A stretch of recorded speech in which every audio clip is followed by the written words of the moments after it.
Estamos iniciando mais um programa, Diálogos sobre a Vida.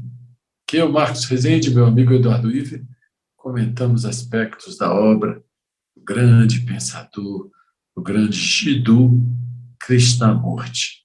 E o tema escolhido para essa noite é a felicidade criativa, que é um tema que não é simples de ser trabalhado. Nós podemos dizer que todos os seres humanos buscam a felicidade. Quer dizer, acho que ninguém tem dúvidas disso, que a felicidade é algo que é quase um objetivo da maioria das pessoas. E, no entanto, o que se observa que no mundo são poucas pessoas que se dizem satisfeitas e felizes com as suas vidas. Nós vemos pessoas imersas em conflitos, em, em todo tipo de dificuldades e muitas vezes amargas, com dificuldade de levar uma vida harmoniosa. E o Krishnamurti ele coloca que essa felicidade criativa não é algo apenas para poucos, né? Porque às vezes pode vir à nossa mente a ideia que alguns privilegiados conseguem ser felizes, mas a grande maioria dos seres humanos nasceram em condições desfavoráveis e vão sempre levar uma vida difícil, uma vida cheia de problemas, de tristezas, de perdas, de problemas de relacionamento e assim por diante. E o Krishnamurti ele tem, então, essa colocação que é desafiadora. Ele diz que todo ser humano pode ser criativo e pode ser feliz. Ou seja, não é algo que seja privilégio de alguns poucos, que depende de nós essa felicidade. Então, inicialmente, nós temos que investigar o que vem a ser essa felicidade sobre a qual o Krishnamurti está falando. Porque muitas vezes nós confundimos felicidade com uma alegria momentânea, um estado de exaltação, alguém conta uma piada, aí você dá aquela risada, isso parece um momento de felicidade. Mas, na verdade, é apenas uma coisa provocada por meios externos, muitas vezes artificial, e que não representa algo duradouro. E a felicidade, na visão não só do Krishnamurti, mas de muitos religiosos, filósofos, não pode ser algo que dependa de fatores externos. Então, o Krishnamurti lança essa pergunta: por que será que algumas pessoas conseguem atingir esse estado de equilíbrio, de harmonia em suas vidas, estão sorrindo, estão com uma postura de abertura para tudo que está acontecendo consigo, enquanto que outros não conseguem. Outros estão vivendo em conflito, em guerras, num meio em que eles veem os outros como concorrentes, como pessoas que podem passar a perna nelas, então estão sempre desconfiados, com dificuldades nos seus relacionamentos, e, de modo geral, são pessoas que a gente pode dizer que são infelizes. Então, quando você chega para uma pessoa que é infeliz, as pessoas sempre dizem: mas eu gostaria muito de ser feliz, como é que eu faço para ser feliz? Né? A maioria das pessoas quer uma receita de bolo. O que eu devo fazer para conseguir superar essa minha infelicidade e conseguir atingir um estado em que eu esteja de bem com a vida, eu esteja feliz? E essa, então, é uma pergunta fundamental que nós precisamos explorar. Será que é possível nós, através de instruções de alguém, de orientações de alguém, levar uma pessoa de um estado de infelicidade para o estado de felicidade? Será que algum fator externo, algum ensinamento, algum livro, alguma prática pode levar até a felicidade? E outra pergunta que eu lanço no ar: será que a felicidade é algo que pode ser buscado, assim como nós buscamos o prazer? E muitas vezes as pessoas às vezes confundem prazer com felicidade. Então, estou lançando aqui essas perguntas para nós investigarmos juntos, né? É possível buscar a felicidade assim como nós buscamos o prazer? E aí, Marcos? Pois é, Edu, tema interessante aí que você propôs, desafiante, né? É interessante que as pessoas se projetam a felicidade em alguma realização, né? Então, o garoto, assim, quando eu ganhar minha bicicleta, eu vou ser feliz. Ou quando eu conquistar aquela garota, eu vou ser feliz. Quando eu passar no vestibular, eu vou ser feliz. Então, a felicidade é sempre colocada como uma condição futura, né? Projetada em cima de algum desejo.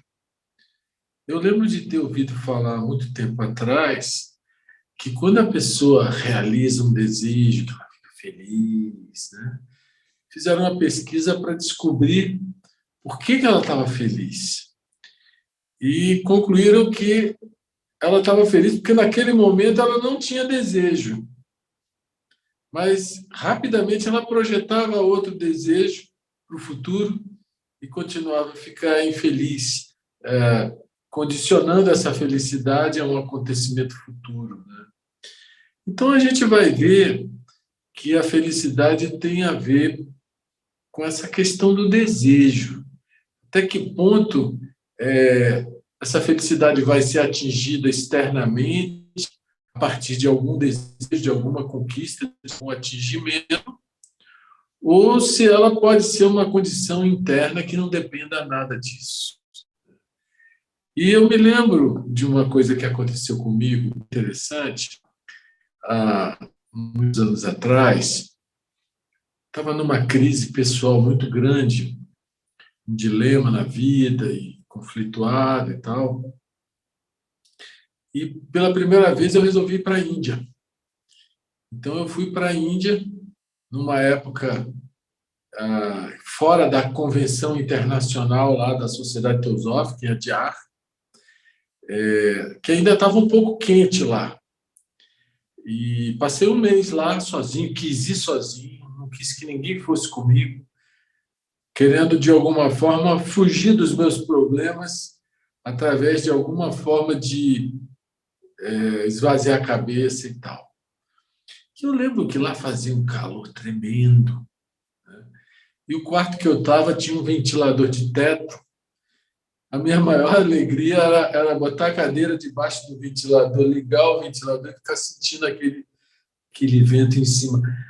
Mas, assim, você sai do seu mundo, em geral, é como se parte dos seus problemas ficassem para trás e você tem uma leveza maior, né? Um estado assim mais feliz. E eu me lembro que a senhora Radha Burnier era presidente internacional na época e ela me convidou para almoçar na casa dela. Eu fui lá e eu comentei. Eu falei assim, engraçado, aqui é um lugar que a gente fica feliz sem ter motivo. Eu falei assim. Aí ela olhou e falou assim, mas a felicidade tem motivo? Se tiver motivo, não é a felicidade.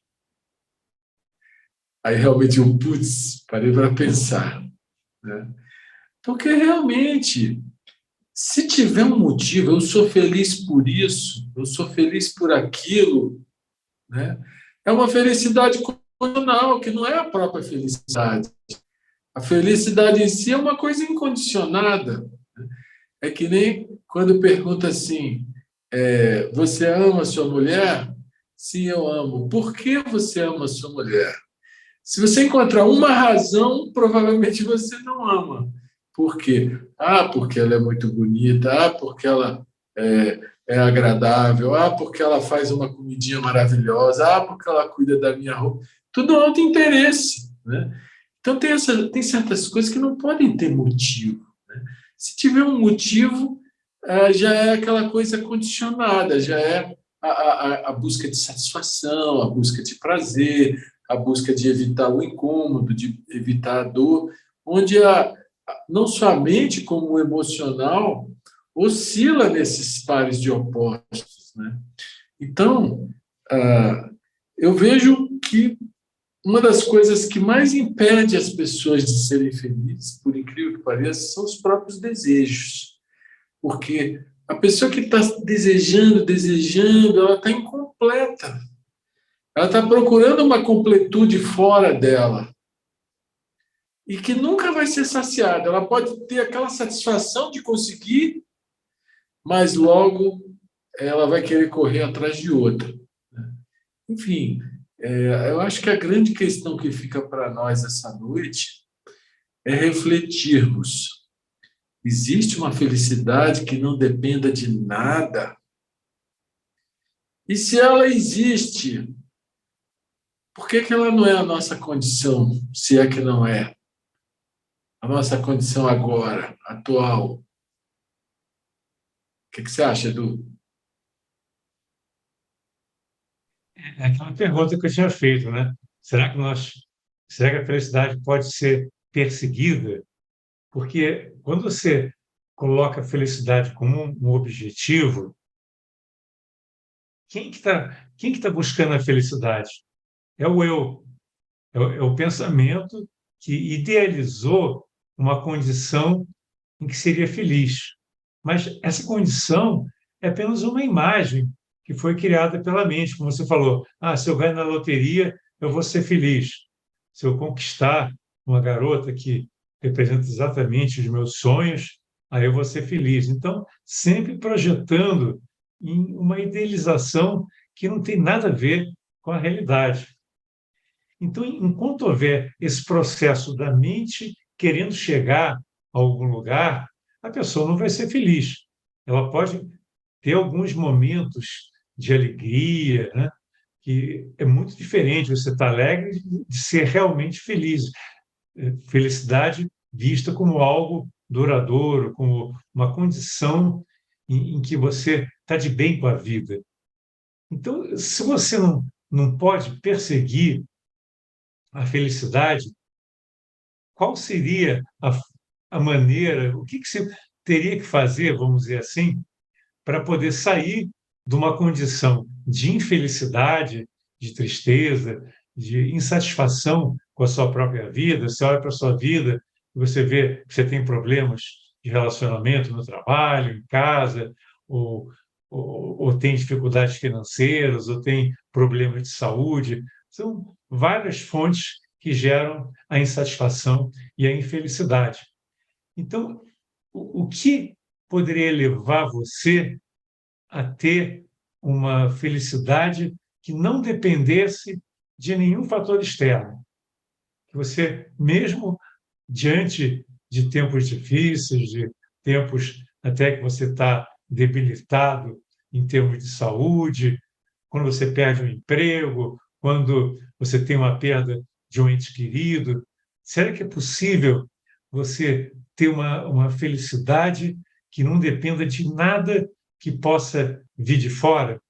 Essa acho que é uma pergunta que todos nós deveríamos colocar. E o Krishnamurti coloca que a verdadeira felicidade não pode depender de nada. Tem que ser uma condição.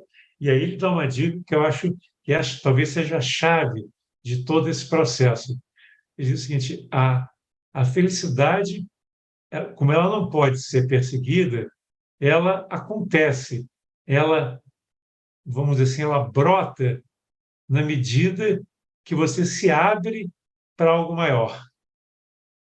Assim como uma flor se abre para o sol espontaneamente, como sendo algo que não poderia ser diferente, né? Talvez essa uma questão para a gente investigar. Talvez essa postura de perceber que o pensamento, a mente, o desejo não podem levar à felicidade. Será que se nós nos aquietarmos e nos abrirmos para essa fonte transcendente e deixar que essa fonte inunde a nossa mente e nos permita ver? O Krishnamurti ele fala também, no outro texto, sobre a felicidade é viver de forma inteligente. Isso também é muito interessante, né? Viver de forma inteligente tem a ver com felicidade. Só que essa inteligência não é um atributo do pensamento e do intelecto. Viver de forma inteligente é reconhecer as limitações do pensamento e olhar as coisas como elas são, olhar para as suas fraquezas, olhar para tudo aquilo que está acontecendo na sua vida, mas não perder a conexão com o que o Krishnamurti chama a fonte. Ele não dá um nome para essa fonte, é a fonte. É aquilo que, quando nós, de certa maneira, tocamos, traz uma luz, traz uma percepção da realidade completamente diferente e faz com que nós venhamos a olhar para a vida de uma forma muito mais ampla. E isso tem tudo a ver com o chamado autoconhecimento, que não é conhecimento do eu pessoal, é uma sabedoria que permite que nós venhamos a viver inteligentemente. Autoconhecimento tem a ver com esse viver inteligente, com viver criativo, com viver em sintonia com algo que é maior que o pensamento, que é maior que os nossos desejos, que é maior do que até aquilo que nós podemos conceber como sendo bom, o belo. É simplesmente você olhar a realidade e se abrir para a vida, se entregar para a vida e deixar que essa fonte se manifeste. O que você acha, Marcos? Edu, eu acho lindo, mas tem o seguinte: o pensamento é viciado em seguir os mesmos caminhos. Ele é viciado nesse processo de vir a ser. Ele é viciado em condicionar a felicidade a uma condição futura, né? E nós frequentemente caímos nesse condicionamento. Então, falar sobre uma coisa que foge a isso só faz sentido se nós conseguirmos olhar isso com muita verdade. Que o pensamento tem essa tendência repetitiva, mecânica, e ele está sempre projetando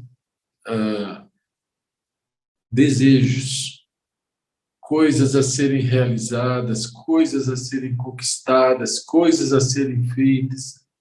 A coisa mais difícil é a pessoa viver cada dia a sua vez, com a história de cada dia, com o ensinamento de cada dia. Mas nós estamos sempre ansiando por alguma coisa que está no futuro. E é essa atitude viciada do pensamento que nos rouba esse estado de felicidade. Porque esse estado de felicidade sem motivo, ele é uma coisa que exala, é uma coisa que se expressa de uma forma espontânea e natural. Mas na medida que o pensamento entra em cena como algo mais denso, né, e projeta, e junto daquilo que ele projetou vem um querer embutido, que é o desejo, né, aí a consciência cai para uma dimensão mais densa, onde esse estado de graça, esse estado de alegria espontânea, essa beleza nas ações, né? Essa afetividade que acontece sozinha, tudo isso fica afastado por algo que preenche a nossa subjetividade com uma coisa mais densa, mais pesada, mais, né? Então, existem muitas vibrações diferentes na nossa subjetividade, níveis diferentes de expressão da vida, uns mais sutis, outros mais densos, né? E sem olhar com muita verdade para o mecanismo repetitivo de condicionar a felicidade a uma condição futura, de estar sempre atrelado ao desejo, né? Desejo que, por sua vez, é a fonte do sofrimento, porque até agora nós falamos dos desejos cujos objetivos foram atingidos. Mas e aqueles que não são atingidos, que geram aquela frustração, geram um sentimento de inferioridade, geram um sentimento de impotência, de falta de autoconfiança, né? Então, esse mecanismo do desejo, ele traz uma felicidade efêmera, quando o desejo é atingido, e muitas vezes ele traz uma frustração, que é uma energia astral embaraçada, dolorida, confusa, né? Então, ele é muito enganoso e é efêmero. Então, a gente tem que entrar muito fundo nessa questão do desejo, porque, para mim, ele é o grande obstáculo a essa felicidade plena. E não é só para mim. O Buda falou, né? Falou que a raiz do sofrimento, a razão do sofrimento é o desejo. Aí a gente cai na velha discussão: e peraí, eu não vou desejar nada, eu vou virar um vegetal, como é que é? Entendeu? Bom, eu não quero ter desejo. Então surge o desejo de não ter desejo, que é outra complicação, que é outro desejo também, né? Nós vamos a um pequeno intervalo, mas já voltamos. Fique com a gente.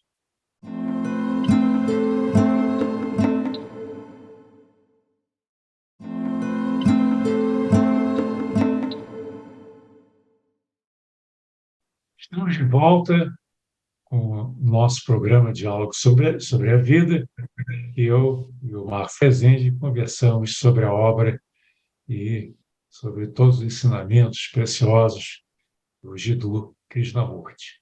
E o tema escolhido para essa noite é a felicidade criativa. Então, a gente tem que olhar com muita verdade para esses mecanismos repetitivos de pensamento e de desejo. O pensamento projeta uma imagem que pareça agradável e junto dela vem o querer aquilo, como às vezes ele projeta uma imagem desagradável e vem o não querer. E o não querer é uma forma de desejo. Às vezes você cria uma parede de preconceito contra alguma coisa que poderia ser boa ou não, mas você cria aquela resistência à coisa, né? Então a gente precisa olhar bem para esse espectro astromental, ou ego psicológico, ou kama-manas, várias formas de dar nome a essa estrutura psicológica que envolve o nosso pensamento e a nossa emoção. E descobrir, cada um por si, que existe um estado de graça, mas que ele vem a nós, como você falou, que ele vem a nós quando a gente se desprende do desejo, que ele pode ser satisfeito ou não, já não é mais o problema, já não é a coisa fundamental, né? Então, eu vejo que se a gente não pode dizer que não vai ter desejo, porque não ter desejo vai ser um desejo e isso vai confundir mais ainda, a gente pode tentar se desapegar da satisfação do desejo. E na medida que a gente solta, larga, deixa aí alguns desejos vão ser satisfeitos, outros não, né? E a vida vai fluir. E aí o desejo deixa de ser um imperativo que tem que ser satisfeito. E dessa forma, esses momentos de felicidade sem motivo, eles vão aparecendo sozinhos dentro de uma condição em que o nosso espaço interno traz uma abertura para algo mais sutil do que os interesses ditados pelo pensamento. O que você acha? Mas você vê que agora o pensamento, a mente, às vezes prega algumas peças, né? O Krishnamurti ele comenta que é importante se levar uma vida inteligente para ser feliz. Só que muita gente ouve isso e fala: não, então agora eu vou me tornar mais inteligente para então alcançar a felicidade. Você vê com esse jogo que o pensamento faz, né? Sempre colocando a felicidade como algo que vai ser atingido quando eu conseguir ser mais inteligente. Então, eu vou me preparar, eu vou estudar, eu vou ler, eu vou meditar para me tornar mais inteligente e aí talvez um dia eu encontre a felicidade. Então, a felicidade é colocada assim como, mais uma vez, como um objetivo, como algo a ser conquistado se eu realizar determinadas ações, se eu estudar, se eu meditar e assim por diante. Então, eu queria ler um trechinho do Krishnamurti sobre isso, que eu acho muito interessante. Ele diz o seguinte: a felicidade é estranha, ela vem quando você não está buscando, quando você não está fazendo um esforço para ser feliz. Aí, sem que você espere, né, de maneira imprevista e misteriosa, a felicidade se manifesta, ela se apresenta, nascida da pureza, da amorosidade e desse estado de ser, né, conectado. Então, você vê que bonita essa afirmação, né? E ele mesmo coloca, felicidade é estranha, né? Quer dizer, ela vem quando você não está procurando. E isso me lembra uma vez, uma conversa que eu tive com o Juan Vinhas, que para mim foi um dos grandes sábios do meio teosófico, né? E ele falou uma coisa que me marcou. Ele disse o seguinte: às vezes você está caminhando na beira da praia ou fazendo uma trilha na floresta e, de repente, vem aquele sentimento, né? aquela alegria, aquela felicidade que não tem explicação. É algo que surge assim do nada, inesperadamente, não foi buscada, simplesmente aconteceu sem nenhum motivo, como você falou, né, Marcos? Ela surgiu nesse momento, mas se você investigar, esse momento era um momento que você estava sereno, a sua mente estava tranquila, não estava buscando nada, ela estava naquele estado de harmonia, de contemplação, de observação da natureza, da beleza das ondas do mar, ou da beleza das folhas que estão balançando nas árvores da floresta, e de repente surge aquela percepção. E o Juan Vinhas ele dizia que esse momento, que é um momento muito especial, é um momento que nós tocamos Budi. Olha que interessante, né? No meio teosófico, a gente fala que existe um princípio búdico, né, que está além de Manas, que é a mente. E quando surge uma condição que naturalmente gera uma abertura, que é esse momento de tranquilidade, que inclusive o Patanjali nos Yoga Sutras fala que você consegue aquietar a mente, de repente abre-se um canal, ou é como se o céu estivesse abrindo e a luz do sol se manifestando e trazendo uma felicidade, trazendo uma nova visão da vida, tornando a vida algo muito mais belo, muito mais profundo, né? Só que o Krishnamurti ele faz um outro questionamento. Ele diz: por que será que algumas pessoas conseguem chegar a essa percepção da profundidade da vida, da sacralidade da vida, da beleza que existe nesse nessa imersão em algo que está além do pensamento. Por que algumas pessoas conseguem e outras não? Considerando que a felicidade tem que ser algo que pode ser possuído por qualquer pessoa e não apenas por alguns eleitos. O que você acha, Marcos? Eu só fico nessa última palavra, possuído. Eu acho que a felicidade não pode ser possuída, né? Porque ela vem, se abre. E a gente normalmente não se abre porque nós somos egocêntricos. Nós vivemos para os nossos interesses, para as nossas coisas, para os nossos trabalhos, para os nossos ideais, até mesmo os ideais, muitas vezes, tem uma mancha de egocentrismo, né?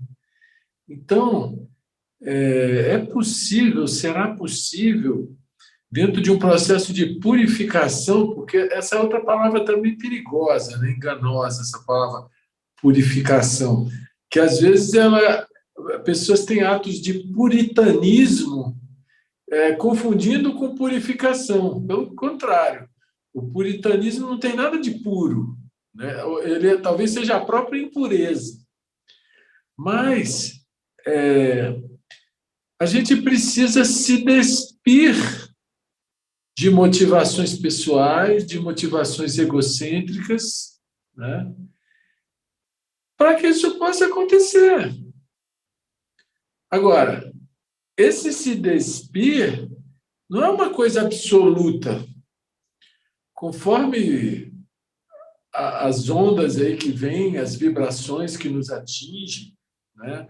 As influências dos astros, talvez, quem sabe, você tem momentos em que você está dentro do casulo, né? Está dentro da casinha com essa tendência mais egocêntrica, vamos dizer assim, e tem outros de pura expansão de amor, de pura doação, de pura entrega, sem nenhum pensamento para si próprio, né?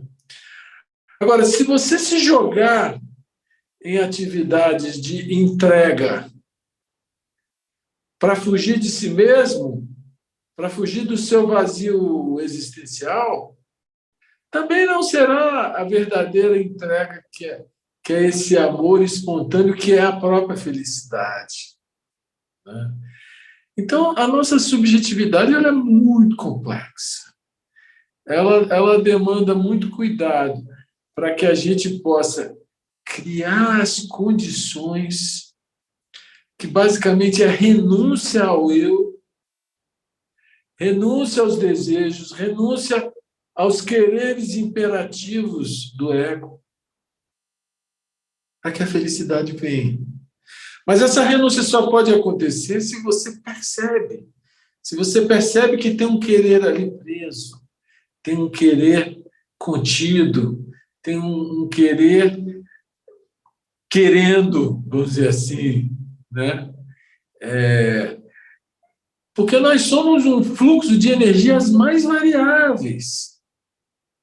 E na medida que a gente faz esse trabalho de purificação ou de renúncia ao eu, né, que envolve se purificar em relação ao medo, se purificar em relação aos preconceitos que a gente adota, né, as verdades que, na verdade, não são verdades, são crenças que a gente adota, né.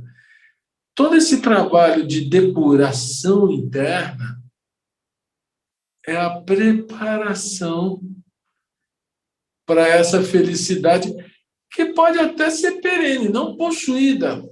Ela pode ser perene na medida que a pessoa está sempre se limpando. Chegou, limpou, chegou, saiu. Ela não acumula as insatisfações, os quereres, as frustrações. Ela se limpa, se lava de tudo isso, deixa tudo isso embora, né?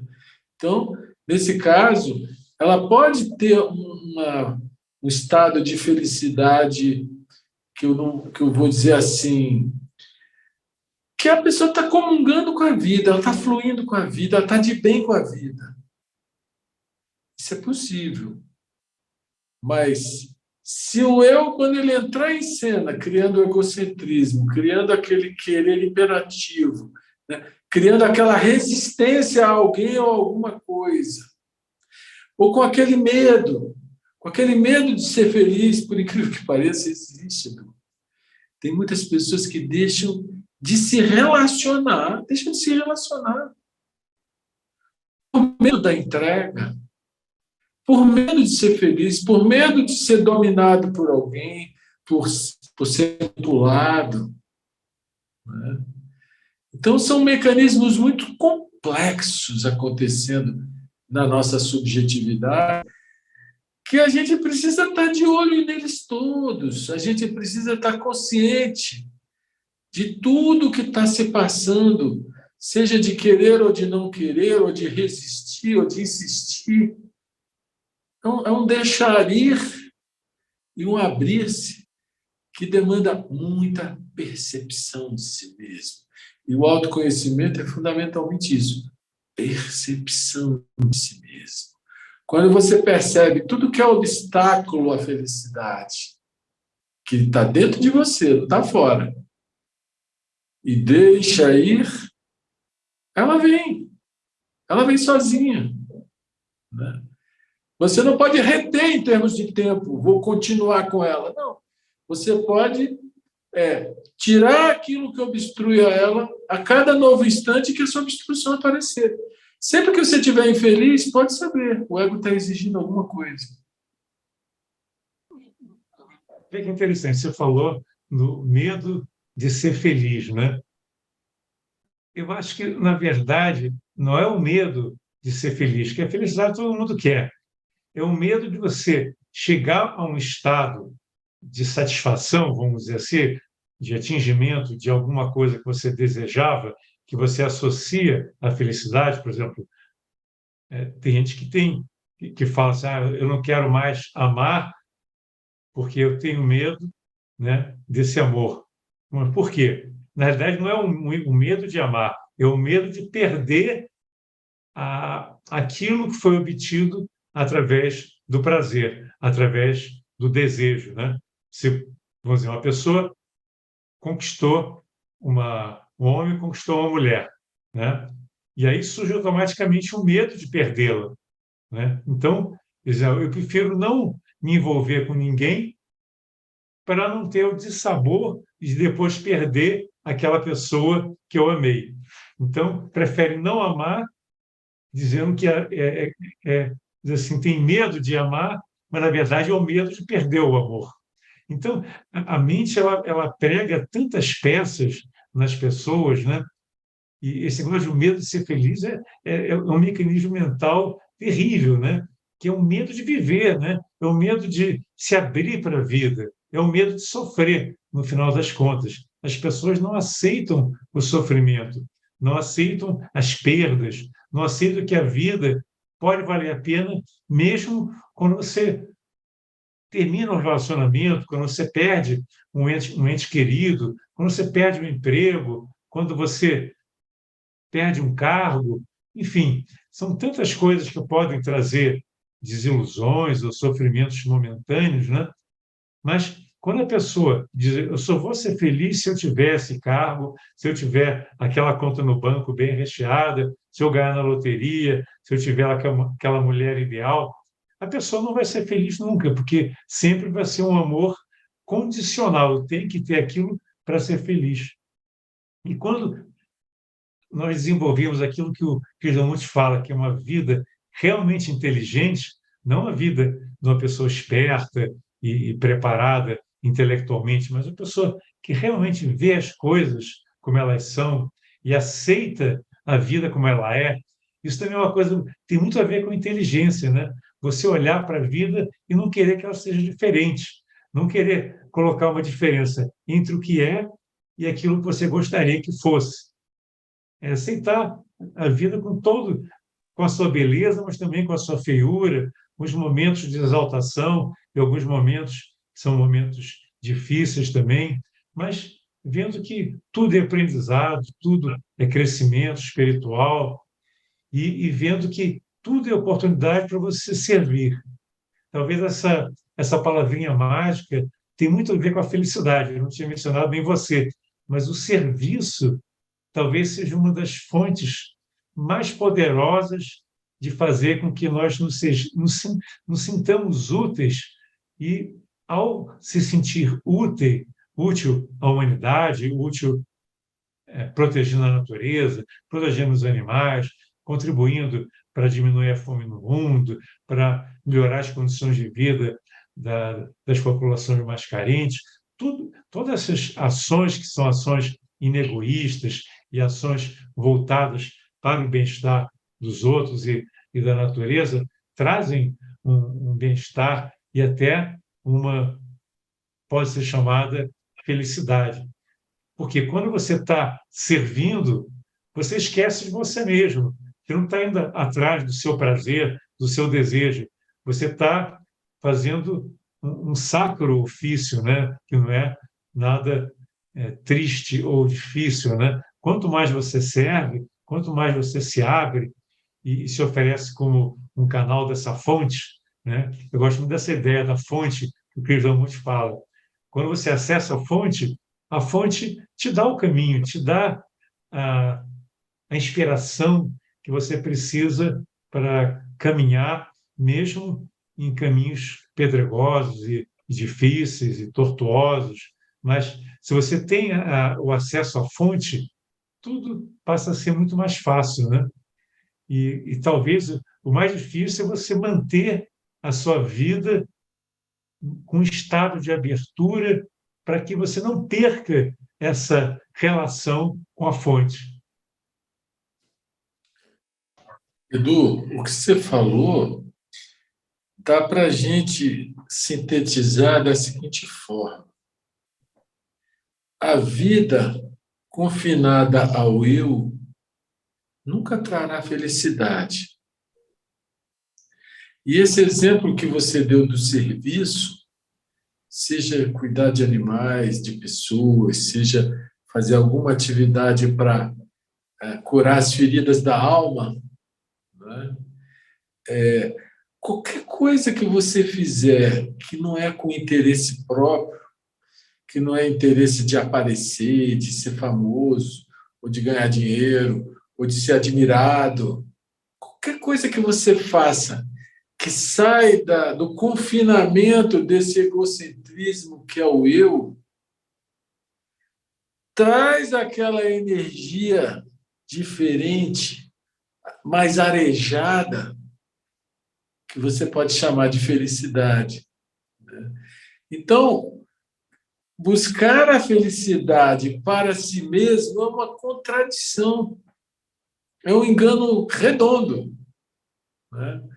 Agora, encontrar os meios e modos de bem servir, e tem que ser um serviço espontâneo, ele não pode ter uma motivação oculta de ganhar felicidade. Não.